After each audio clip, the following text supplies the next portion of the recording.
질문이네. 안녕하십니까. 주간 홍준표 뉴스민의 못된 질문 22번째 시간 시작하도록 하겠습니다. 저는 뉴스민 이상훈 기자입니다. 반갑습니다. 오늘은 연말을 맞은 만큼 저희 주간 홍준표도 한 해 정리 겸 자체적으로 주간 홍준표 어워즈를 진행해볼까 합니다. 지난 8월 우리 홍 시장님 취임 한 달을 정리하면서 시작한 주간 홍준표가 벌써 5개월 20회차를 넘기면서 올 한 해를 마무리하게 됐습니다. 지난 10회 기념 방송을 하면서 100회 정도는 채워야 하지 않겠냐라고 말을 했었는데 목표치의 5분의 1, 20%를 갓 채운 셈입니다. 큰 관심은 아니어도 소소하게나마 우리 시청자들의 관심을 받으면서 지난 한 해를 지나왔다는 사실에 안도감을 느끼면서 내년 한 해도 우리 시장님을 더 공부하며 더 좋은 주간 홍준표로 찾아뵐 수 있도록 약속드리도록 하겠습니다. 말씀드린 것처럼 오늘은 지난 5달 동안 저희 주간 홍준표에서 다뤘던 내용들을 정리하는 시간을 가져보자 합니다. 지난주까지 나간 21편의 주간 홍준표 중에서 조회수 순으로 상위 3편의 에피소드를 꼽아서 소개도 하고 현재 상황도 짚어볼 예정입니다. 조회수 3위부터 확인하고 가겠습니다. 세 번째로 조회수가 높았던 방송은 지난주에 선보였던 20일의 의무휴업 전환 시장님 이분들 피해는요 입니다. 바로 지난주에 다룬 내용이어서 특별히 추가해드릴 내용은 없는데요. 간단하게 정리하면 대구시가 광역지자체 중에선 처음으로 의무휴업 평일 전환을 추진하면서 마트 노동자들과는 대화를 하지 않고 있다는 문제를 지적을 했었는데요. 사실 유통산업발전법상 근로자 건강권이 명시되어 있는 상황에서 노동자들과의 대화 없이 추진되는 전환이 정당한가에 대한 의문을 담았습니다. 지난 19일 대구시가 구군 단체장, 대형마트 관계자, 중소상공인 단체 일부 관계자들과 협약식을 맺은 후 특별히 진전된 특이사항은 확인되지 않습니다. 다만 반대 움직임에 노조뿐 아니라 또 다른 소상공인 단체도 가세하는 모습입니다. 지난 29일 소상공인연합회가 대구시청사 앞에서 기자회견을 열고 대구 대형마트 의무휴업 전환은 소상공인의 생존권과 직결되는 문제라면서 반대 의견을 밝혔습니다. 대구시의 기대처럼 내년 1월부터 구군별로 전환하는 게 쉽지만은 않을 것이라는 예고편으로 보입니다. 이어서 조회수 2위는 지난 10월 21일에 다룬 12회 시장님은 유승민을 왜 욕할까 편이었습니다.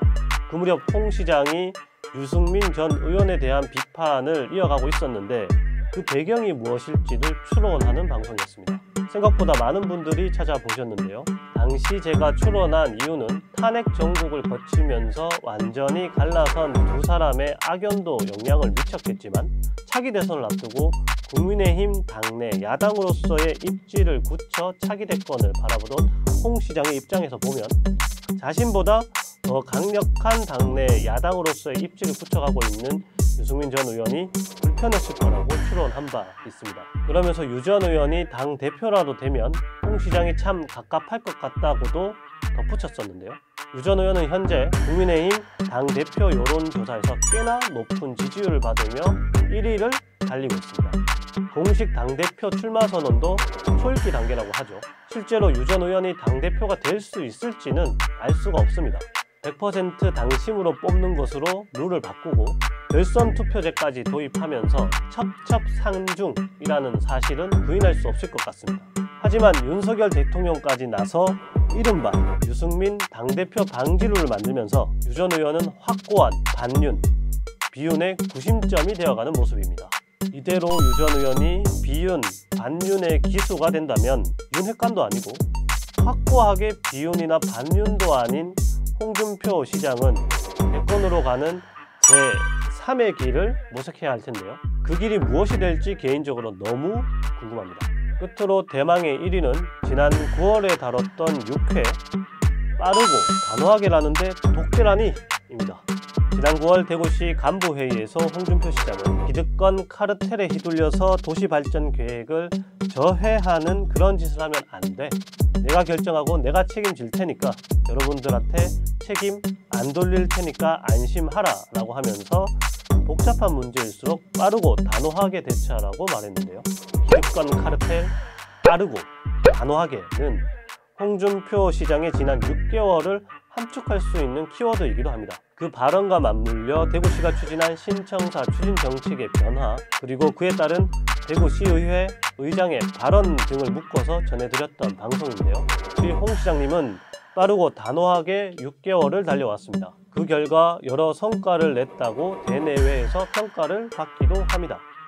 대구시가 지난 28일 보도자료를 통해 밝힌 2022년에 대한 평가는 기득권 카르텔 타파하고 대구 미래 50년을 설계한 한 해였습니다. 공공기관을 혁신하고 임원 임기를 시장과 일치시키고 임원들의 연봉 상한제도 도입했고요.